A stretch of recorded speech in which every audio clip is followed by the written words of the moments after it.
Boa noite, pessoal. Então, estamos aqui ao vivo no Instagram da WG Energia para falar hoje de um tema bem importante, né? Que é um tema muito comentado aí, principalmente nessas últimas semanas aqui no estado do Rio Grande do Sul. Vou deixar o pessoal ir entrando. Daqui a pouco eu vou trazer a convidada especial da noite aqui, que já está pronta para compartilhar com a gente aí, trazer bastante informação e conhecimento, né? Nesse novo momento que a gente está vivenciando. Então, para começar, eu quero dar as boas-vindas para todos, né? Agradecer quem se inscreveu, né? Quem está aqui presente, buscando as informações necessárias para que a gente possa continuar atuando nesse setor tão importante aí que tem uma importância muito grande no nosso Brasil e no nosso estado do Rio Grande do Sul. Então, a inversão de fluxo ela tem sido um tema preocupante e quanto mais a gente puder discutir esse assunto, entender esse assunto, aprofundar, melhor a gente vai poder trabalhar no nosso dia a dia nas nossas empresas. Então, sejam todos muito bem-vindos, podem ir fazendo questionamentos, eu já tenho uma lista de perguntas aqui que chegaram através da ficha de inscrição, então a gente já está com elas organizadas para conversar, mas sintam-se à vontade para participar e sejam todos mais uma vez muito bem-vindos e quero trazer aqui, nessa noite especial, a doutora Bárbara Rubim, ou também conhecida como Babi, né? Uma especialista aí do setor, né? Antiga, né? A gente diz assim, nova, mas antiga, né? Porque o setor é novo. E uma pessoa que eu admiro muito, né? Pelo conhecimento e pela luta constante aí pelo setor de energia solar, né? Quem está na frente, está no fronte de batalha, todos os dias brigando para as coisas acontecer, sabe quanto isso é difícil e desafiador, né? Mas então seja muito bem-vinda, Bárbara. Obrigada, Mara. Quero agradecer o convite. Para mim é um prazer enorme participar aqui dessa live para a gente discutir esse assunto tão importante que é a questão da inversão de fluxo de potência e falar um pouco também sobre alternativas que a gente tem para os projetos e como é que a gente consegue se preparar um pouco mais para esse futuro e para essas novas perspectivas do setor. Caiu como uma bomba, assim, né? Embora a gente já tenha vivenciado isso no ano passado, muito fortemente, né? O grupo CPFL e na RGE, né? A gente vivencia isso também na CE, mas não com tanta intensidade como na RGE. E agora, a partir do momento que saiu, né, a regulação da ANEEL e que a RGE e o grupo CPFL implantou o sistema novo, a gente viu aí a partir de 1º de outubro uma virada muito grande e um susto no mercado, né? Talvez o mercado não tivesse preparado para algo tão agressivo, né, que voltar a ter problemas de conexão de projetos aí de 2 kW. Então, realmente, isso deu uma mexida muito grande aqui no estado. A gente sabe que essa realidade já existe em Minas Gerais e eu queria que inicialmente tu nos trouxesse um pouco sobre isso, assim, como isso está a nível de Brasil. A gente sabe da dor de Minas e a gente tem a sensação que agora, com a entrada da CPFL, a dor intensificou. Não sei se as outras distribuidoras estão atuando da mesma forma, se elas têm menos projetos, se elas estão menos rigorosas, para a gente trazer um panorama assim a nível de Brasil. Perfeito, Mara. Acho que, para começar, a gente já tem relato de inversão de fluxo de potência em cerca de 20 estados do país. Então a gente percebe que é uma realidade que ela já está muito comum ou ela já está presente de fato no país todo. Mas onde o assunto é mais crítico, né, onde de fato a gente vê a inversão de fluxo sendo uma coisa cotidiana, sobretudo para projetos de microgeração, é realmente em Minas Gerais. E aí vale lembrar, gente, que em Minas Gerais a gente já discute esse tema, né, com a CEMIG, com a ANEEL, no próprio Congresso Nacional há mais de 2 anos, e agora aí retomando após o período, né, passado o período aí para as distribuidoras se adequarem à resolução 1098 da ANEEL, eles chegando também com força novamente nos grupos aí, nas distribuidoras que fazem parte do grupo da CPFL.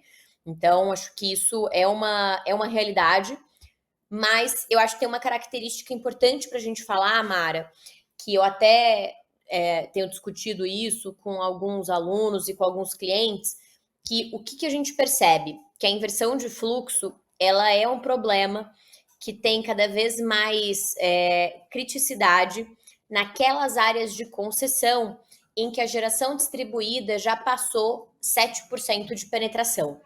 E aí, quando eu falo 7% de penetração, eu estou falando do quê? Eu não estou falando da geração distribuída representar 7% do número de unidades consumidoras. Eu estou falando da gente pegar todo o mercado de energia elétrica daquela área de concessão, ver quanto que a gente tem de potência instalada em sistemas de geração distribuída, quanto que esses sistemas geram em média, e aí entender de fato, dentro daquele horizonte de consumo de energia elétrica, quanto dessa energia já é atendida por sistemas de geração distribuída. Onde a gente passa de 7%, a gente costuma ver problemas maiores de inversão de fluxo. E aí, para já trazer essa informação para você que está nos assistindo, na RGE, em fevereiro desse ano, a gente tinha 7,4% de penetração da geração distribuída. Hoje, a gente já está com mais de 8% de penetração da geração distribuída nessa área de concessão. Então, a gente percebe que os problemas maiores, justamente eles estão onde a gente tem essa penetração maior, que é Minas, São Paulo e Rio Grande do Sul, né? Que são os tops mais lá em potência instalada e que acaba gerando. E aqui no estado do Rio Grande do Sul, a gente também sabe que a principal.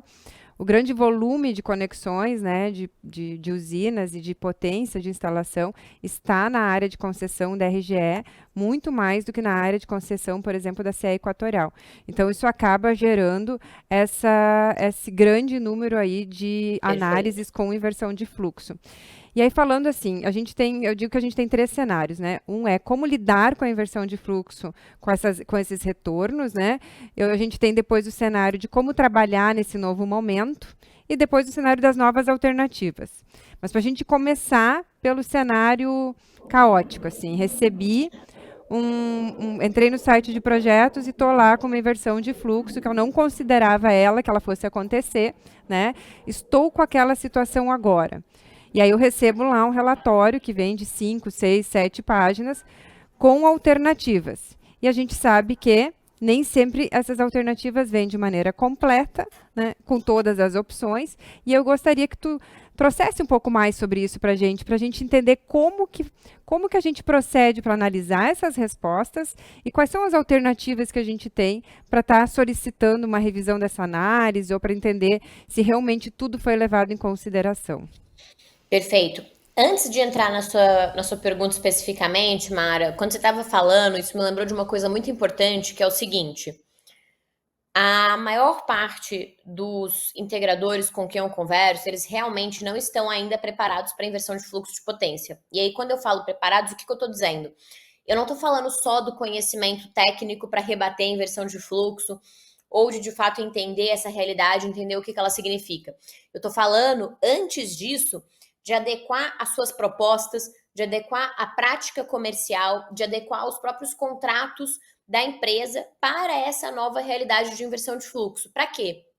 Por exemplo, para você conseguir prever com o seu cliente o que vai acontecer se o projeto dele vier com uma inversão de fluxo.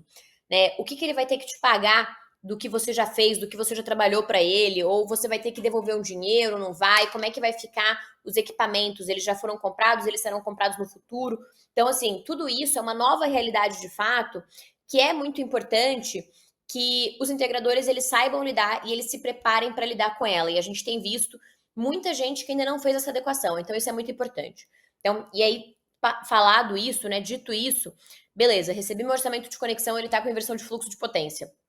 Eu costumo dizer que a primeira coisa que a gente tem que entender é a distribuidora fez a análise, ela cumpriu, não vou nem falar se ela fez a análise de forma correta, que isso é o patamar 2, assim, mas o patamar número 1 ela cumpriu tudo que está na norma, e aí quando eu falo tudo que está na norma, eu estou dizendo o quê? Eu estou dizendo dela cumprir tudo que está no artigo 73 da Resolução 1000, então de fato analisar aquelas 5 alternativas, de fato trazer orçamento para todas, cronograma para todas, divisão de responsabilidade, o que é dela e o que é do acessante para cada uma dessas alternativas, mas também estou falando dela observar agora o manual que foi publicado pela ANEEL na Resolução 1098, então esse manual foi publicado no dia 30 de julho, estabelecendo o passo a passo que a distribuidora tem que seguir nos estudos sobre inversão de fluxo de potência. Tudo que a distribuidora não cumpre, gente, seja do artigo 73, seja do manual, ela está errada de fato naquele documento, naquela resposta que ela te passou. E aí ela precisa realmente rever aquele documento, reemitir, refazer a análise dela. Então, fazer uma primeira análise fria para ver se ela cumpriu esses requisitos, né, para ver se ela cumpriu essas exigências regulatórias, eu diria que é o passo zero que a gente tem sempre que a gente recebe um orçamento de conexão com inversão de fluxo. Aí, depois disso, a gente vai olhar, de fato, para a qualidade da análise feita pela distribuidora de energia. E apesar da gente não necessariamente conseguir, num primeiro momento, a gente saber se o estudo está correto ou não, a gente consegue sim saber se a distribuidora partiu de premissas corretas e se a distribuidora fez a análise na granularidade necessária. E aí eu vou dar 2 exemplos assim que eu costumo falar deles. O primeiro exemplo é um exemplo de simultaneidade. Era muito comum as distribuidoras não considerarem a premissa de simultaneidade correta para os sistemas quando ela vai fazer análise de inversão de fluxo. Então, por exemplo, mesmo que seja um comércio que tem 50%, 56% de simultaneidade numa média Brasil, a distribuidora faz a análise considerando 0% de simultaneidade. Essa é uma premissa que está equivocada na análise da distribuidora e que precisa ser corrigida. E por que isso é importante? Porque, obviamente, isso pode ampliar a potência do sistema que você vai poder instalar. Outra questão que era muito relevante é que muitas vezes a distribuidora, além de fazer essa análise só com uma premissa específica de simultaneidade equivocada, era muito comum que ela só fizesse essa análise também, ou só faça essa análise para um dia da semana. Essa semana a gente recebeu alguns orçamentos de conexão da CPFL Paulista que estavam assim. Então, a distribuidora analisa, por exemplo, domingo. E aí, de novo, se é um comércio e ela está analisando domingo, ela vai considerar 0% de simultaneidade. Agora, se ela faz essa análise com uma granularidade de vários dias de semana, né? Então, dos 7 dias da semana e uma granularidade de hora também, poxa, pode ser que eu tenha inversão de fluxo de 3 às 5 da tarde, mas eu não tenho inversão de fluxo no restante dos horários. Qual é a postura correta da distribuidora? Exigir, por exemplo, ou propor uma alternativa de limitação de injeção entre 3 e 5 da tarde, e não limitar de forma permanente a injeção do sistema por causa de uma inversão de fluxo que é localizada. Então, esse tipo de análise com granularidade de horário e também contemplando vários dias da semana e a premissa correta de simultaneidade são alguns dos erros mais comuns que a gente pega da distribuidora nos estudos de inversão de fluxo e que, de fato, a gente precisa contestar, protocolar uma reclamação, seja perante a ouvidoria da distribuidora, seja perante a própria ANEEL, para a gente conseguir ter este estudo, de fato, refeito aí, considerando ou partindo de premissas corretas. Então, um ponto importante, né, Babi, é o integrador conhecer o manual. Saber quais Perfeito. são as exigências que a distribuidora vai fazer e que a distribuidora precisa atender, né, para poder dar essa avaliação final de inversão de fluxo e abrir lá 5 possibilidades com o custo, né, de cada uma delas para o consumidor tomar a decisão de qual opção ele vai querer. E nesse ponto também, eu acho que tu trouxe um assunto muito importante no começo da minha pergunta, que era justamente com relação a nova sistemática de trabalho, né? Porque hoje a regra de mercado normal, de maneira geral, era o quê? Assina o contrato, recebe o pagamento, compra o equipamento, encaminha o projeto e faz a instalação. Atualmente, isso não pode mais, não deveria mais ser feito dessa forma, né? Até por uma segurança do consumidor, da empresa integradora, acaba que o projeto tem que ser a primeira etapa, né? O orçamento de conexão precisa acontecer antes de tudo, porque imagina fazer um contrato com o cliente liberar um financiamento bancário com todos os custos envolvidos de OF, já com taxas e tudo isso, e daqui a um pouco esse orçamento de conexão vir lá com alguma resposta de viabilidade, ou embora dificilmente ele vai ser 100% inviável, mas ele vai vir lá com uma redução da potência instalada baseado na simultaneidade, enfim, e a gente já ter recebido esse recurso e precisar devolver esse dinheiro para o consumidor. Então, esse é um momento bem importante para repensar o fluxo dos processos dentro da empresa. Eu vou fazer os projetos antes da venda, né? Qual vai ser o custo disso para o cliente? Quanto eu vou cobrar para fazer isso? Porque eu vou ter o trabalho do engenheiro, vou ter RT envolvido. Então, existe um trabalho já sendo feito naquele momento. E esse é um Exato. ponto bem importante. E os próprios bancos, a gente tem escutado dos bancos que eles já estão olhando para os financiamentos com outro olhar. Então, eles provavelmente já devem estar, alguns já estão, né? Mas vão acabar que todos vão acabar indo por esse caminho de pedir, exigir o orçamento de conexão antes de fazer a liberação do financiamento, para ter certeza de que o consumidor vai receber o equipamento, vai poder instalar a sua usina de acordo com aquilo que ele está efetivamente adquirindo e financiando. Então, essa questão é bem importante, né? E fica essa sugestão de repensar tanto as etapas do processo, como as cláusulas de contrato, que precisam estar bem claras e bem entendíveis para o consumidor. E um ponto, aqui já o Jean Nunes está perguntando, como funciona nas ampliações. Tudo bom, Jean? Obrigado pela pergunta. As ampliações podem receber sem troca de inversor. Sem troca de inversor. Vou aumentar só módulos. Eu corro o risco de ter inversão de fluxo? Corre. Assim, no frigir dos ovos, corre. É importante dizer, gente, que assim, a gente não tem um procedimento padrão em todas as distribuidoras de energia para o que você tem que fazer quando você vai aumentar seu módulo. Pela resolução 1000, qualquer alteração de carga, consumo ou geração referente que o consumidor faça referente ao uso dele da rede de distribuição, ele tem que avisar a distribuidora. Então, isso significa que mesmo que você aumente só módulos, você não vai aumentar, né, o inversor, você não vai aumentar a potência e a C do seu sistema, você precisa sim avisar a distribuidora sob pena de você incorrer em uma penalidade. Agora, apesar da gente ter essa obrigatoriedade de aviso, a gente não tem um procedimento feito. Tem muitas distribuidoras que elas pedem só para você mandar um e-mail informando, e elas não pedem projeto novo, não pedem nada nesse sentido. Tem distribuidora que pede para você reapresentar todo o projeto.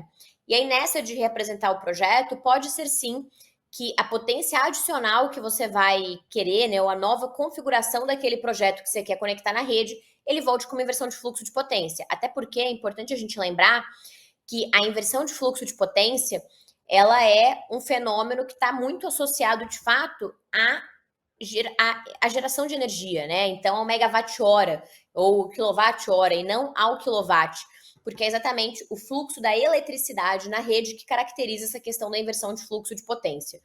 Então, é possível sim que mesmo o aumento do sistema só de módulo, sem de inversor, se a distribuidora exigir que você apresente um projeto para isso, eu sei que o Grupo Equatorial exige, ele pode voltar com uma questão de inversão de fluxo de potência.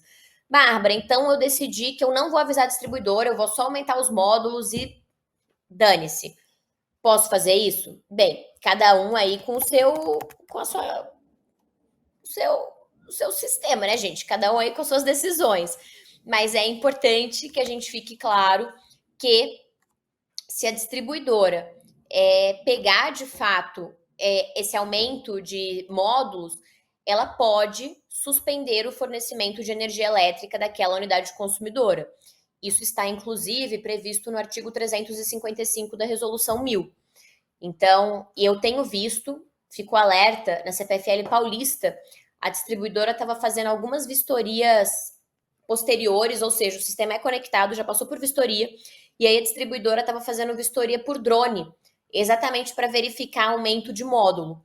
E aí, nos casos em que ela pegava aumento de módulo, ela mandava desconectar, ou seja, suspender o fornecimento, cortar a luz daquela unidade consumidora, porque isso se caracteriza como um uso à revelia da rede dela.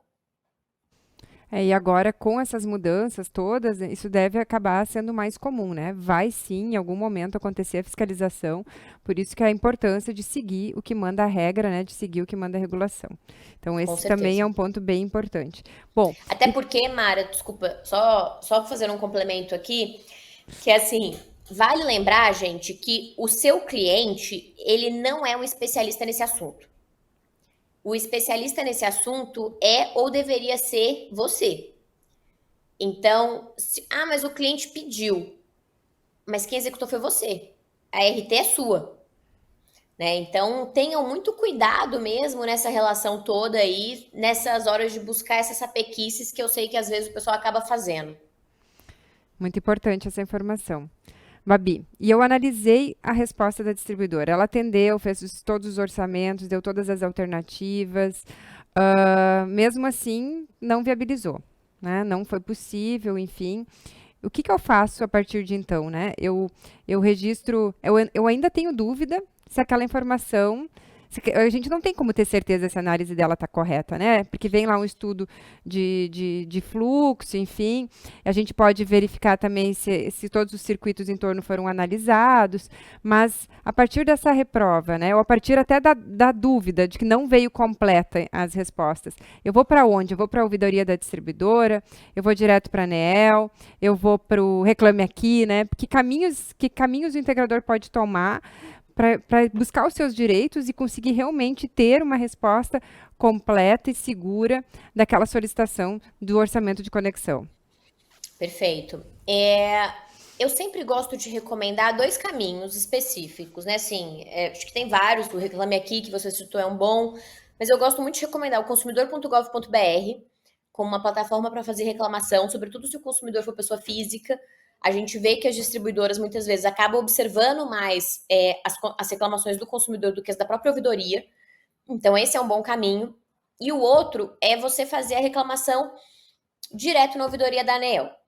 Antes, a gente tinha uma exigência, é legal esclarecer isso para quem está acompanhando a gente, que primeiro o consumidor tinha que abrir uma reclamação na ouvidoria da distribuidora e depois, quando a distribuidora descumprisse prazo, não respondesse de forma satisfatória, etc, ele levava isso para a ouvidoria da ANEEL. Agora, exatamente porque a ANEEL percebeu que muitas distribuidoras dificultavam que esse consumidor abrisse essa reclamação, ela começou a fazer o quê? Ela começou a permitir que o consumidor abra a reclamação direto na ouvidoria dela. E aí a própria ouvidoria da agência abre a reclamação na ouvidoria da distribuidora. Então, isso assegura, que a sua reclamação vai ser corretamente aberta na ouvidoria da distribuidora, com protocolo, prazo, etc.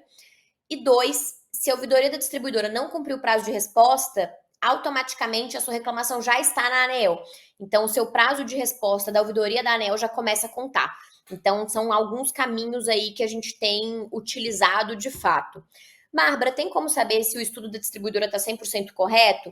Em tese, a distribuidora tem que te dar todas as informações que você precisa para conseguir verificar se o estudo que ela fez está 100% correto ou não. Só que os softwares para replicar esses estudos de inversão de fluxo, gente, eles são muito caros e muito complexos.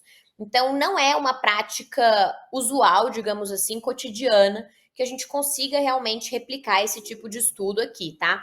Em geral, o que a gente vê realmente é muito mais essa análise de premissas, e aí, muitas vezes, o que a gente acaba fazendo é, mediante a abertura dessas reclamações, agendar uma reunião com a distribuidora, e aí a distribuidora abre o estudo, abre todas as planilhas, as premissas, e aí a gente consegue ter uma visualização mais macro disso, e mais micro também, né? Mais no detalhe, para conseguir fazer as ponderações e as reclamações necessárias. A inversão de fluxo, ela precisa, na teoria, ter uma RT. E hoje a gente percebe que nas respostas que vêm da distribuidora, vem a análise de inversão, mas não vem RT do responsável técnico que analisou essa inversão. A gente está encaminhando essas respostas inconsistentes para o CREA, né, e a gente indica que mande para o CREA-RS, né, no caso dos projetos aqui do Rio Grande do Sul, pode também fazer com que o CREA faça uma verificação se aquela análise está sendo feita de maneira correta com a emissão, né, da ART. Então, esse também acho que é um ponto importante, é um canal que a gente pode estar utilizando. E um canal, Mara, acho que vale, é importante a gente destacar, né, que é muito fruto também do trabalho que você realizou no Rio Grande do Sul, junto ao CREA, para conseguir essa abertura do CREA, para conseguir esse alinhamento realmente, que é extremamente essencial. O CREA Minas Gerais já tem feito algumas exigências desse sentido, e o que a gente tem buscado agora é que cada vez mais o CREA dos outros estados também façam isso, porque a gente sabe que se a coisa começa a pesar mais no bolso, a distribuidora também vai ponderar mais quais são os casos em que ela realmente vai trazer aquela argumentação ou não, sobretudo quando é uma argumentação que não necessariamente está amparada num estado real aí de sobrecarga da rede. Na verdade, a gente tem a nítida certeza de que não é uma ferramenta só, né? Que a gente vai precisar lutar com todas as armas que a gente tem. Então, temos que ir com todas as forças para que a gente consiga conectar as usinas dos consumidores. E aqui está a Sustenta Energia Solar participando e fez uma pergunta que é: sistemas grid zero, é necessário homologar? Essa pergunta Sim! essa é frequente. É. E essa pergunta, eu acho que ela gera muita dúvida, porque a posição da ANEEL mudou ao longo do tempo. Então, no ano passado, mais ou menos, até o ano passado, a ANEEL entendia que o sistema grid zero, ele não era um sistema que participava do sistema de compensação de energia elétrica. Então, a agência entendia que o grid zero era um consumidor que gerava a própria energia, ele colocava um dispositivo, né, para tipo um relé, alguma coisa assim, para evitar que ele injete energia na rede, mas ele não participava do sistema de compensação.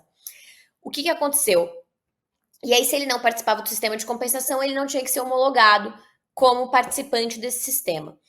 De lá para cá, o entendimento da ANEEL mudou. E aí a ANEEL passou a entender que o sistema grid zero é sim um sistema de micro-mini geração distribuída, se for instalado, obviamente, no regime de micro-mini geração distribuída, e, portanto, ele também tem que passar por um trâmite de homologação junto à distribuidora. Então, é uma dúvida comum, mas sim, ele exige uma homologação junto à distribuidora de energia. Esse é um ponto importante, né? De novo, se tiver um mapeamento por drone, identificar lá o módulo, vai precisar justificar por que ele está lá, porque com certeza não é para enfeitar o telhado. Exatamente. Uma pergunta que veio muito nas inscrições da live, Babi, é que no Rio Grande do Sul, principalmente no ano passado e nesse ano, com a redução do custo dos equipamentos, com esse novo cenário, o Rio Grande do Sul começou a ter um olhar bem focado nas usinas de investimento. E a gente fala em usinas de investimento, né, de até 75 kW, que não, na teoria, né, não precisavam contratar demanda, então tinha uma viabilidade melhor. E com a questão da inversão de fluxo, essas usinas, normalmente elas estão instaladas ou em áreas remotas, né, mais remotas, ou às vezes em locais que não são centros de carga, né, ou que já tem, se vê muito assim, num bairro específico, numa região específica, um vizinho, outro vizinho, cada um fez um investimento numa usina dessas com o objetivo de rentabilizar e de ter um aluguel aí no longo prazo. E com a inversão de fluxo, né, nas primeiras semanas agora, aí 15, 20 dias, e a gente escutou muito relato de integrador que teve inversão de fluxo nesse tipo de usina. E a pergunta foi, é porque é remoto? Vai acontecer sempre? Ainda vai ser possível conectar usinas sem carga, só geração, para usina de investimento? Então, essa é uma pergunta que veio bastante aqui, acho que é importante a gente aprofundar. Perfeito. É um tema complexo, Mara. Por quê? Porque a inversão de fluxo, a gente sabe, ela é realmente um excesso de geração que acontece num ponto específico da rede da distribuidora. Obviamente que se aquela usina, se a gente está instalando a usina num lugar remoto, um lugar que não tem carga associado àquele empreendimento, ou não tem uma carga ali, uma carga significativa na vizinhança, porque a gente pode ter ou a simultaneidade ou o efeito vizinhança, né, para mitigar um pouco dessa inversão de fluxo, a possibilidade daquele empreendimento causar uma inversão de fluxo na rede, ela é maior sim. É óbvio que a gente depende da própria situação da localidade em que a gente está instalando a usina. Né? Acho que esse é um ponto bastante importante. Eu até achei curioso que eu recebi no nosso grupo de alunos uma análise de inversão de fluxo de potência que foi enviada pela distribuidora, sendo que naquele transformador não tem nenhuma GD conectada. Né? Então, assim, óbvio, esse é um ponto aí de questionamento que a gente pode fazer quando a gente pega a análise. Mas então, as usinas remotas, elas tendem a ficar, sobretudo nesses locais em que a gente já tem uma penetração maior da geração distribuída, então fazendo a conexão com aquele assunto que a gente falou logo no comecinho aqui da live, elas vão tender, sim, a receber orçamentos de conexão que tenham inversão de fluxo de potência. E aí é muito importante, então, a gente conseguir analisar, a própria localidade, a natureza daquela instalação, mas muitas vezes também, a depender do local que você tem disponível, buscar outras alternativas para aquela instalação. Então, por exemplo, às vezes instalar a usina num galpão de uma fábrica, de uma indústria, alguma coisa assim, né? Para a gente conseguir manter essa vertente de negócio ainda viável, mas com algumas adaptações frente ao cenário que a gente tem sofrido. Bom, gente, daqui a pouco a gente vai estar liberando aí alguns bônus para vocês e também sorteando alguns brindes. Então, fiquem ligados, tá? Todos os nomes que se inscreveram aí estão concorrendo ao sorteio. Continuando, né? Outra pergunta que veio nas inscrições é a inversão de fluxo na mini geração. Como que tá isso? É mais difícil conseguir, porque não tem a regra da simultaneidade, não tem o fast track, né? E quando dá inversão. É mais difícil. É um cenário mais difícil, sim, exatamente porque na mini geração a gente tem duas características, né? Uma é, em geral, uma geração maior de energia elétrica, então a gente vai ter mais energia sendo injetada na rede como base, e também, no geral, na mini geração, a gente tem pouca simultaneidade, porque é raro a gente ter mini geração que de fato está na carga, numa carga de uma indústria, numa carga de um comércio. Então a gente acaba associando essas duas características que atrai mais a inversão de fluxo, né? Então são dois grandes pontos aí importantes para a inversão de fluxo de potência. Eu acho que esse é uma questão, sim, para a gente ficar atento, para a gente ligar. Olha, Bárbara, eu recebi uma inversão de fluxo de uma mini geração. O que eu faço? Como a Mara colocou, todas as alternativas que foram trazidas para a gente no artigo 73A, que são aqueles 3 casos de dispensa de análise de inversão de fluxo pela distribuidora, são casos para microgeração. Né? Tirando o grid zero, que aí, se ele for grid zero, ele pode ser de micro ou de mini. Mas tanto o fast track quanto o critério de gratuidade, né, ou a simultaneidade aí que a gente costuma chamar, são para microgeração distribuída. Na mini geração, gente, se você pega um orçamento de conexão com a inversão de fluxo, a sua melhor rota vai ser, de fato, buscar analisar no detalhe aquele orçamento de conexão e aí fazer os questionamentos que eventualmente sejam necessários em cima daquele orçamento de conexão e em cima das alternativas apresentadas pela distribuidora, infelizmente. Bom, a gente já sabe que esse é o cenário, né? Hoje, esse é o cenário que a gente tem. Bom, diante desse cenário, quais são. A gente começar a falar de coisa boa, né? Porque alguma coisa boa tem que ter no meio disso tudo. Quais são as alternativas? E aí eu vou Tentar já ver o copo meio cheio, né, Mara? É, exatamente. Sabe que eu usei essa frase essa semana? A gente pode ver o copo meio cheio ou meio vazio, né? E enxergar a oportunidade nesse momento também é importante. Porque senão a gente coloca tanto foco no problema que esquece de olhar na volta o que ainda é possível fazer, né? E a gente vai falar depois um pouco do futuro também da energia solar.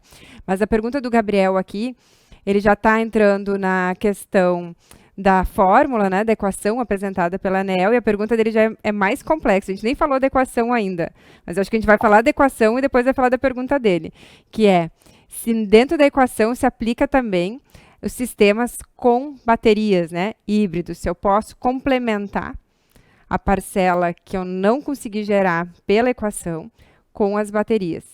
Então, vamos, acho que um pouquinho antes disso, falar um pouco do que é essa equação, do que pode ser feito, para depois a gente fazer essa resposta dessa pergunta aí. Boa. A principal questão que a ANEEL trouxe com a resolução 1098, gente, que foi uma resolução editada muito, não só, mas muito para tratar da questão da inversão de fluxo de potência, foi apresentar 3 alternativas em que a distribuidora é dispensada de fazer análise de inversão de fluxo. Primeira alternativa são os sistemas grid zero, né? Porque o sistema não injeta energia na rede, logo a gente não tem que falar em inversão de fluxo de potência. A segunda alternativa é a alternativa do fast track. São sistemas de até 7,5 kW instalados junto à carga em alto consumo local, ou seja, toda a energia produzida por aquele sistema tem que ser utilizada naquela única unidade consumidora. E aqui eu já quero aproveitar para deixar um alerta que é o seguinte, eu vi muita gente falando assim, mas eu tenho um sistema, eu protocolei um sistema de 5 kW que foi reprovado pela distribuidora. Ela não analisou conforme o fast track, que são sistemas de até 7,5.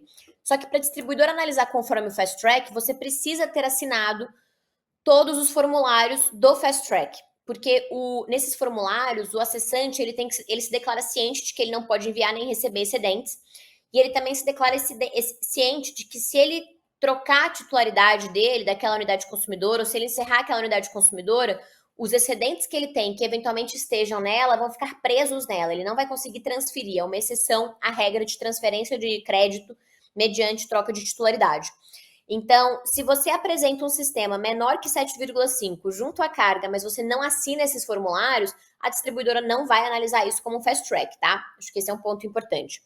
E aí, a terceira possibilidade trazida nesse artigo 73A é a possibilidade que a gente convencionou chamado tal critério de gratuidade, que é o quê? São sistemas que são instalados e cuja geração é compatível com o consumo simultâneo daquela unidade consumidora, né? Então, da carga daquela unidade consumidora.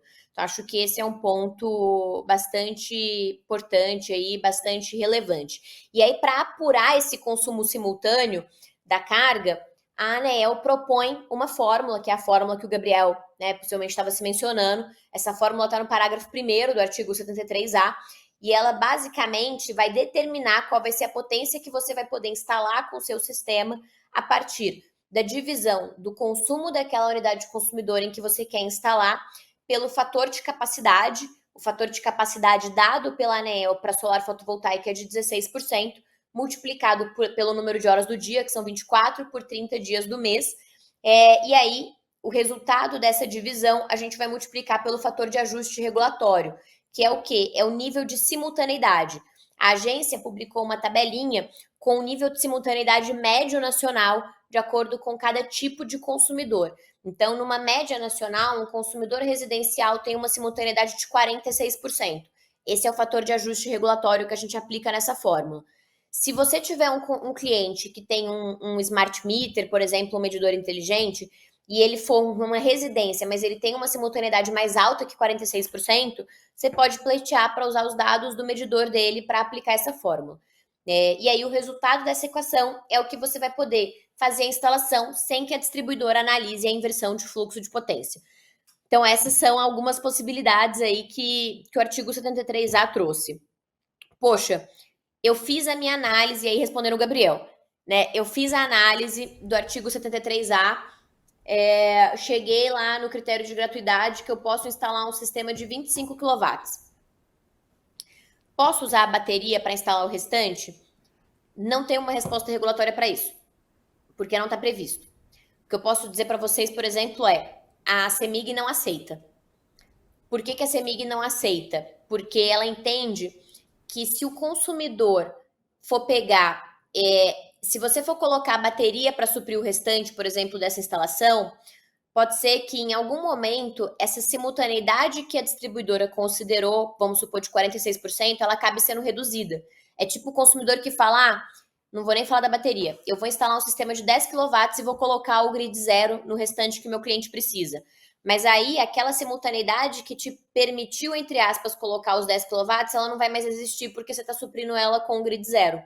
Então, isso acaba impactando a aplicação da fórmula. Então, a gente não tem ainda uma estrutura normativa para tratar de todos esses casos. Talvez a ANEEL venha se manifestar sobre isso por meio de algum tipo de memorando ou FAQ, para unificar esse entendimento nas distribuidoras. Hoje não existe, mas a CEMIG, que é a distribuidora aí que está mais avançada na lida com esse assunto, exatamente porque ela lida com o tema da inversão de fluxo há muito tempo, ela não permite esse tipo de arranjo. Eu entendo que muita coisa ainda vai vir de ajustes, né? Porque a partir de agora a gente Exatamente. começa a sentir na prática, no dia a dia, as dificuldades. Então, nem todas as respostas a gente tem. Mas, por exemplo, assim, tem uma outra questão que eu entendo que é importante. Por exemplo, o cliente não tem uma média de 12 meses de conta. Né? Como que faz Perfeito. o cálculo da simultaneidade? A gente teve casos na RGE que a RGE já respondeu que precisa ter 12 meses para poder aplicar a fórmula da simultaneidade. Está correta esse posicionamento da RGE? Não tá. Porque por 12 meses é o cliente que quer usar o fator de simultaneidade próprio.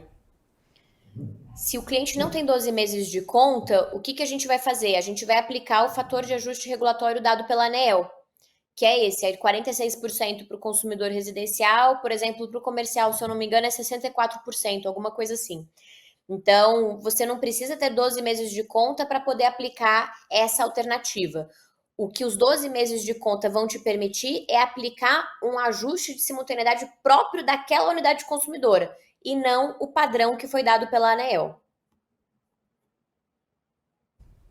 Aí a gente tem essa questão, ok, né? Ele tem 10 meses de conta lá, mas 6 meses era obra, não estava indo com o estabelecimento comercial conectado. Então, eu imagino que esses pontos todos eles vão ainda vir para discussão e vai ter que discutir caso a caso, né? E brigar, né? Não brigar brigando, né? Mas fazer essa solicitação e convencer a distribuidora que a média está sendo feita corretamente e que sim, pode conectar. E a parte boa disso, que a gente fez algumas simulações e tem situações que a gente consegue gerar até 90% pelo cálculo de simultaneidade. Então, assim, eu acho que não dá para descartar essa fórmula. Ela é uma solução, sim, principalmente na indústria, que tem um fator de capacidade ali maior, né? Uma simultaneidade maior. Então, acho que tem que fazer essa análise e aplicar a fórmula caso a caso para cada cliente. E aí, respondendo uma pergunta que veio na inscrição, ajustem os orçamentos, né? A sugestão é ajustem as propostas comerciais com as duas opções. Fast Track, ou 3 opções, né? Fast Track, simultaneidade, geração total, caso não dê inversão de fluxo, para depois não precisar voltar e negociar tudo de novo. Então, ele já sabe quais são as possibilidades que ele se encaixa. E ainda, falando desse ponto, Bárbara, acho que é importante essa questão do Fast Track, que deu muita pauta esses últimos dias, que é o anexo E da RGE. E ele vem sendo solicitado para ser assinado por todos. Então, o fato dele vir com a solicitação de ser assinado para ser reenviado não quer dizer que já foi feita a análise e que há inversão de fluxo. Então, como mudou o procedimento, a partir do dia 1º, tem a exigência dessa assinatura, dizendo se quer uma análise de fluxo ou se quer optar pela opção Fast Track. Então, preencham, mandem dentro do escopo desejado e depois, se necessário for, optem pela opção Fast Track, se assim for interessante. Gente, só vou fazer uma pausa bem rápida para a gente fazer o sorteio de um kit VEG Home aí, né? A gente está a agradecer aí, já estamos acho que na faixa dos 140 participantes, e a gente vai botar todos os nomes que foram inscritos estão aqui. Eu não sei como funciona esse negócio, é muito tecnológico para mim, mas pode rodar aí o sorteio. Tem bastante nomezinho, acho que foram mais de 200 inscritos. Dolari Marcos Douzan. A gente tem os dados, tá? Vai chamar depois, no final, lá no Instagram da WG ou pelo WhatsApp que foi cadastrado e vai poder estar enviando aí esse kit que a Bárbara já tem na casa dela, que eu sei, né? Eu tenho, eu já estava aqui mandando a minha Alexa ligar minhas luzes aqui antes da gente começar. É tecnologia, né? Tem tudo a ver com solar aí, automação, toda essa linha de automação. Acho que também é uma oportunidade de negócio para o integrador estar adicionando no seu mix, né? E estar ofertando isso também para o cliente. E eu vou falar uma coisa, Mara, assim, aqui realmente minha experiência de consumidora. O consumidor, assim, o consumidor que não tem a experiência da automação, ele não sabe o que ele está perdendo. Então, eu acho que muitas vezes, talvez assim, você tenha que vencer uma primeira barreira para conseguir vender isso para ele, né? Talvez falando mais da possibilidade dele gerir os gastos, dele controlar melhor a questão da eletricidade. Vou dar um exemplo para vocês. Eu fiquei sem luz, como algumas pessoas sabem, né? Quem me acompanha, por 85 horas na última tempestade que teve aqui em São Paulo. E aí eu saí de casa, porque não tem como eu ficar em casa 85 horas sem luz e sem água. Mas, enfim, fui para outro lugar. E a minha luz voltou na segunda-feira. E de madrugada, eu não estava em casa, ainda não tinha voltado. E eu tinha deixado a minha casa inteira acesa, porque a luz acabou, era tipo 7h30, 8 horas da noite. E mesmo não estando em casa, por exemplo, eu acessei o meu aplicativo da WEG e desliguei todas as luzes da minha casa para que eu não ficasse gastando energia sem estar em casa efetivamente naquele momento. Então, são acho que pequenos controles que permitem que de fato a gente tenha mais conforto no nosso dia a dia. Por um custo muito baixo. Então, assim, estou falando como consumidora 100% satisfeita com os produtos, gente. Ofertem para o cliente de vocês, vale muito a pena. Agora a gente precisa resolver esse problema da falta de energia. Pelo amor de Deus! E aí, gente, é uma outra oportunidade de negócio, porque a gente está falando de problema e está falando de oportunidade. Hoje, essa é uma dor do consumidor. E as baterias hoje já estão ficando muito mais acessíveis, né? A gente teve a oportunidade de visitar, né, Babi, ano passado, juntas, algumas fábricas na China e justamente se escutou isso. E o que se viu lá já no ano passado? Muita bateria na feira. Então, a bateria, quando a gente já começa a ver isso nas feiras ao redor do mundo, é uma tendência que vai chegar com muita força para o Brasil. Então, é preciso se atualizar, entender que esse mercado vai acontecer, né? Não tem como ficar sem energia elétrica 85 horas. Não se carrega um celular, né? Não tem água, a gente não tem nada, porque hoje tudo é movido por energia. Então, olhar para isso como uma oportunidade, sim. Hoje já é possível registrar essa bateria no projeto. Eu fiz esse questionamento para a RGE essa semana. Então, também, quem quer entender um pouquinho mais sobre isso, eu indico e depois a gente vai estar largando aí um bônus também para todo mundo que se inscreveu, né? De ter aí fica a indicação para que se inscreva na Academia do Setor Elétrico e aprenda a fazer todas essas contas, todos esses cálculos difíceis, né? Eu peguei o material e o material é incrível. Então, assim, dá realmente muita luz e muita oportunidade de negócio. Vamos olhar o copo um pouco para o outro lado, né? E ver as oportunidades que a gente tem ainda nesse mercado. E aí a gente vai continuar falando de oportunidade. Vamos falar um pouquinho de como a gente efetivamente, qual é a única maneira que a gente tem na prática hoje de resolver a questão da inversão de fluxo. E eu sei que tem um trabalho intenso teu, né, também participando nesse sentido, que é efetivamente mudar a lei através da aprovação do PL. Então, como que as pessoas podem entender, volta daí, se a gente aprovar o PL, volta tudo como era antes? Ou a gente vai ter... esse quase, eu acho que é um ponto importante para falar também. O PL é o PL 624. Esse PL ele já foi aprovado na Câmara dos Deputados, ele está no Senado. No Senado, a relatoria dele é do senador Petecão, do Acre, que comprou muito a briga, que defendeu muito o projeto no Senado, enfim, fez audiência para discutir o projeto. E o projeto trata de 2 temas. Ele trata da renda básica energética, que é um programa social para a gente substituir a tarifa social de energia elétrica pela instalação de sistemas fotovoltaicos em consumidores de baixa renda. E ele trata também da gente ter algumas correções na Lei 14.300. E aí, dentre essas correções na Lei 14.300, está exatamente a alteração para que, no artigo 2º da 14.300, para que a distribuidora de energia não possa alegar inversão de fluxo nos sistemas de microgeração. Então, voltaria a ser tudo como antes? Para microgeração, sim. Para mini geração, as análises de inversão de fluxo continuariam acontecendo.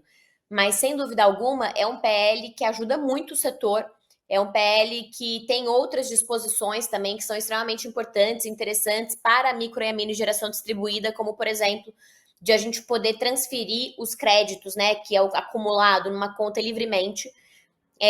Só que esse PL está recebendo muita oposição, gente. Esse PL está no Senado. Já tem uns 3 ou 4 meses que ele chegou lá. Ele estava bem quente para aprovação, só que ele começou a ter muita oposição das distribuidoras de energia, matéria saindo no jornal contra, e ele deu uma esfriada. E agora a gente tem um trabalho que é o quê? Esquentar, eu ia falar requentar, esquentar de novo esse projeto, mobilizar os senadores que são dos nossos estados para que a gente consiga, de fato, garantir a aprovação desse projeto que pode ser tão importante, de fato, para o nosso setor. E a gente precisa de você. Não adianta eu estar em Brasília toda semana, não adianta a Mara ficar mobilizando os senadores do Rio Grande do Sul sozinha. A gente tem que fazer isso acontecer a nível Brasil e a gente precisa de volume nessas manifestações.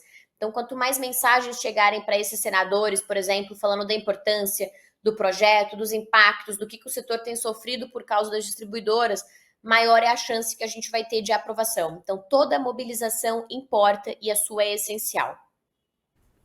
Muito importante isso, gente. Assim, contatos políticos, mobilizem-se, né? Não esperem, por exemplo, muita coisa. Esse projeto ele vem sendo trabalhado, tanto que ele já passou pela Câmara de Deputados há muito tempo.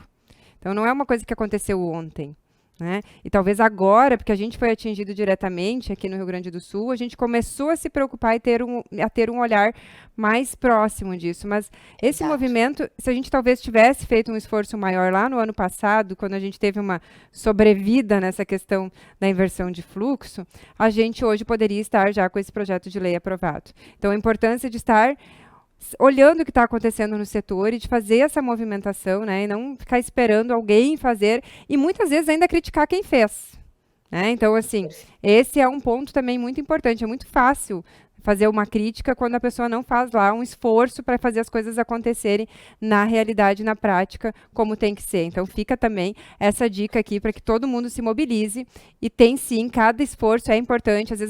Às vezes o integrador pensa, não faz sentido o meu esforço, é muito pequeno, sou uma empresa pequena, eu não vou conseguir mobilizar. Não, é a soma de vários esforços pequenos que vão sim gerar o resultado maior. Então, cada movimento é importante, cada força é importante, a gente precisa aprovar esse PL para que a gente consiga, pelo menos, né, ter mais tranquilidade no que diz respeito aos projetos de microgeração, que são realmente a maior parte em volume de projetos, né, e consiga continuar trabalhando da maneira como a gente vinha trabalhando, ofertando esses novos produtos, né, agregando novos produtos, mas não tirando o que já estava funcionando. E hoje o consumidor, ele quer gerar sua própria energia, ele quer ter esse conforto de ter economia. Então, a gente precisa, sim, batalhar por isso. E a gente não pode desistir. Esse é um ponto bem importante.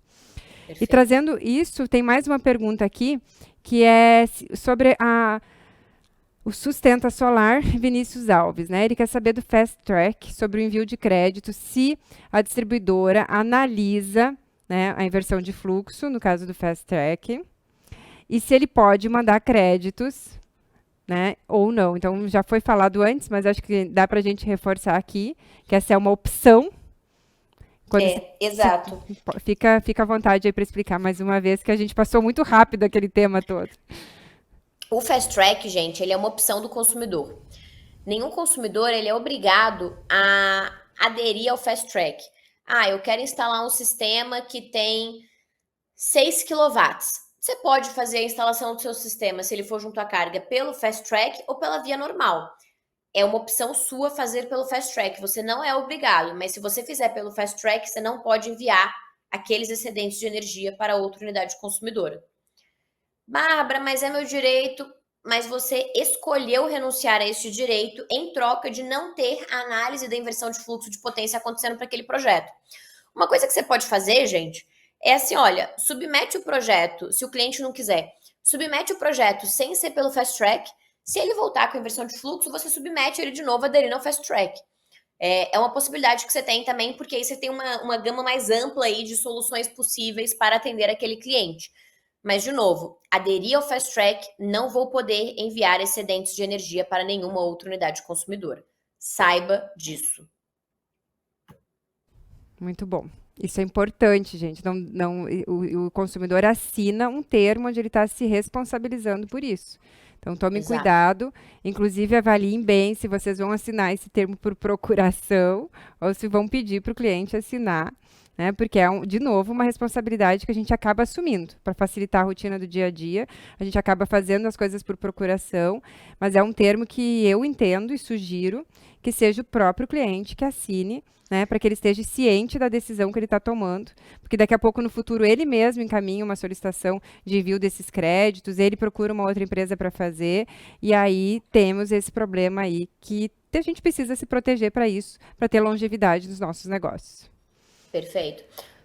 O que eu ia sugerir é o seguinte, Mara, se o integrador quiser assinar o formulário pelo cliente dele, então no seu contrato com o cliente, ou no seu contrato, na proposta não, no seu contrato, coloque já lá uma declaração do cliente que ele está ciente de que o projeto vai ser submetido como fast track, que envolve a impossibilidade de envio de excedentes ou créditos para outras unidades consumidoras e assim por diante.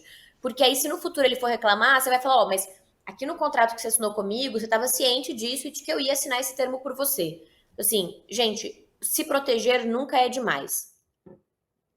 Contrato bem elaborado é muito importante. Então, tenha tudo isso no seu contrato, e esteja seguro de que não vai ter um problema no seu negócio, na sua empresa no futuro. Então, esse também é um ponto bem importante e fica aí a dica. Indico o escritório da Bright aí para quem precisar, né, e ter dúvidas aí de como elaborar um contrato de qualidade.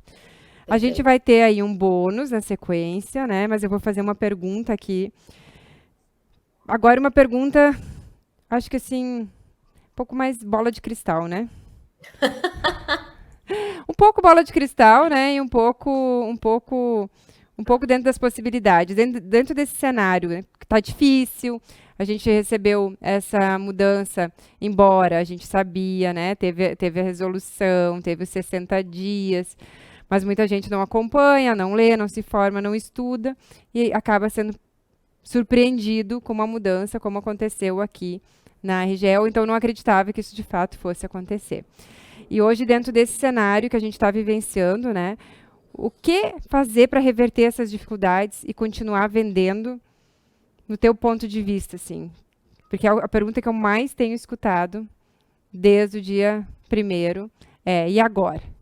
O que que a gente faz nos nossos negócios com essa mudança que veio dessa forma assim tão abrupta? Mara, é uma pergunta difícil de responder essa, né? É muito. Na verdade, assim, ela é uma pergunta que ela envolve um clichê. Porque, para mim, o que, o que você pode fazer pelo seu negócio hoje é se capacitar e se manter informado. Eu comentei, e a Mara, eu tive essa conversa com a Mara, inclusive, né, antes. Quando foi aprovada a resolução 1098, eu lembro que a Mara, a gente estava conversando e a Mara falou: olha, possivelmente vai vir para o Rio Grande do Sul, né? Eu falei: sim, as distribuidoras têm um prazo para se adequar. Mas não é só essa mudança, né, gente? Assim, eu acho que é importante pensar que a geração distribuída, ela está inserida dentro de um setor, que é o setor elétrico, que apesar de ser um setor muito tradicional, é um setor que cada vez mais tem passado por transformações. A gente tem para o ano que vem previstas transformações tarifárias para acontecer, por exemplo, que vão, sem dúvida alguma, mudar a rotina nossa com o nosso cliente. A gente tem essa tendência de abertura de mercado que está batendo na porta e tem um tempo já. Esse ano a gente teve abertura para o consumidor do grupo A. Dizem, não tem nada decidido ainda, que lá para 28 a gente deve ter para o consumidor do grupo B, mas ainda que não seja 28, seja um pouco mais para frente. Assim, são. Sabe quando você tá na rua e aí começa a vir aquele vento de chuva? Quando vem aquele vento de chuva, você tem duas opções.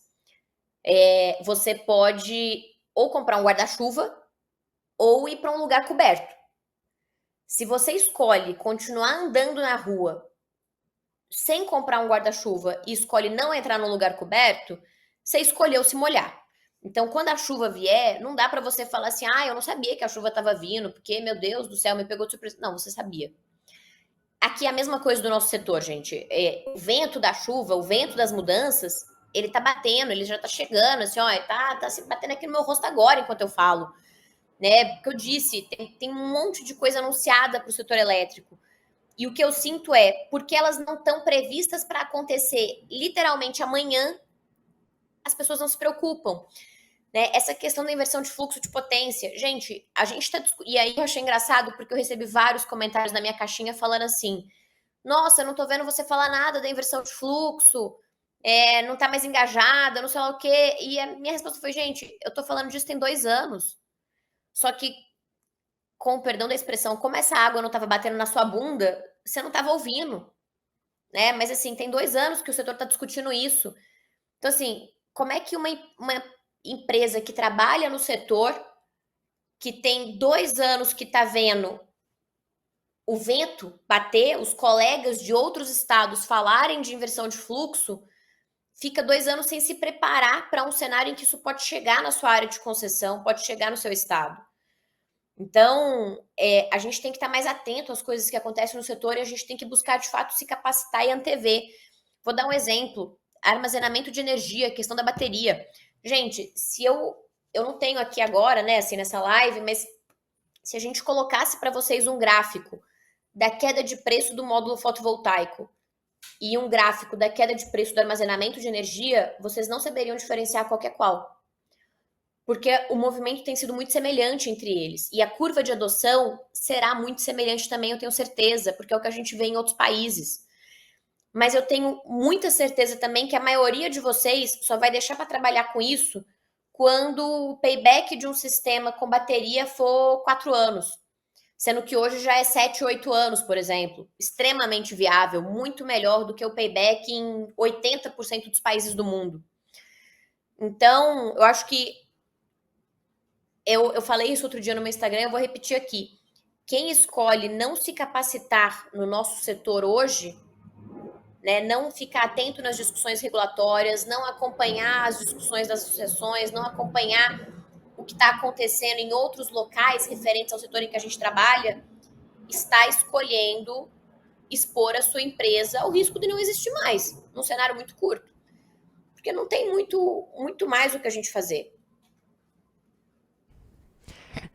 Isso é importante, gente. A capacitação é tudo, né? Precisamos estar sabendo o que está acontecendo no mercado, saber com antecedência, se organizar. Eu escutei de um CEO de uma empresa num evento que eu tive alguns meses atrás, e tu estavas também. E ele falou que muitas daquelas empresas que estavam naquela plateia assistindo aquela palestra não estariam lá nos próximos anos. Mas não porque elas são de energia solar. Não estariam porque é natural no Brasil, né? Tem um índice de fechamento de empresas muito grande. Então, ele trouxe naquele momento a importância da capacitação. A importância de estar preparado para essas dificuldades. E quem está aqui, né, assistindo a live, está preocupado com isso. Está olhando para o seu negócio e pensando, como que eu vou atuar nesse novo mercado? Eu vou lutar para que a gente supere essa questão da inversão de fluxo? Vou. Mas provavelmente nunca mais como era antes, porque eu vou ter alguns limitantes. E a gente sabe que em algum momento isso vai efetivamente acontecer e a gente vai ter algumas travas. Então, escolher, por exemplo, entender de grid zero, entender de mercado livre, entender de bateria, entender de outros N oportunidades de negócio é super importante. Então, muito bem colocado.